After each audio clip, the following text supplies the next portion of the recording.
మీ business ఏదైనా మీ ఊర్లో promotion చేయాలంటే అది సుమన్ టీవీతోనే సాధ్యం. ఇప్పుడే సంప్రదించండి. ఖమ్మం జిల్లా ఎన్కూరు మండల కేంద్రంలో రోడ్డు ప్రమాదం జరిగింది. రోడ్డుపై ఆగి ఉన్న ట్రాక్టర్ ట్రక్ను ఆర్టీసీ బస్సు ఢీకొట్టిన ఘటనలో పలువురికి స్వల్ప గాయాలయ్యాయి.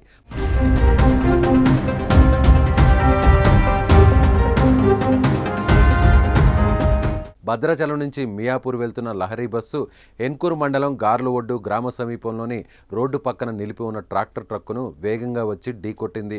ఎదురుగా వస్తున్న వాహనాన్ని తప్పించబోయే క్రమంలో ఈ ప్రమాదం జరిగినట్లు తెలుస్తోంది. ప్రమాదం జరిగే సమయంలో బస్సులో 17 మంది ప్రయాణికులున్నారు.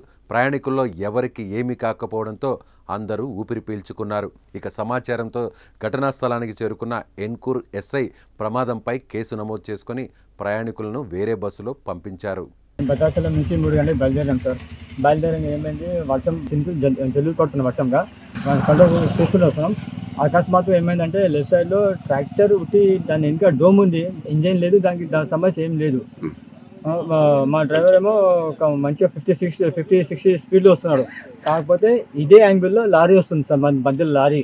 ఆ ఫోక్సింగ్కి ఇది కనిపించలేదు, అది కంట్రోల్ కాకుండా దానికి గుద్దేశాడు అనమాట. ఏం డ్యామేజ్ కాలేదు సార్. కాకపోతే కొద్దిగా నాకు తల కొద్దిగా పైన పంట తప్పు కదా సార్, మా ట్రైన్ పెట్టడం అంటే చాలా ఘోరంగా పరిస్థితి కదా.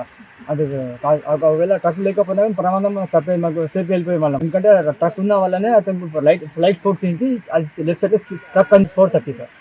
తెల్లవారుజామున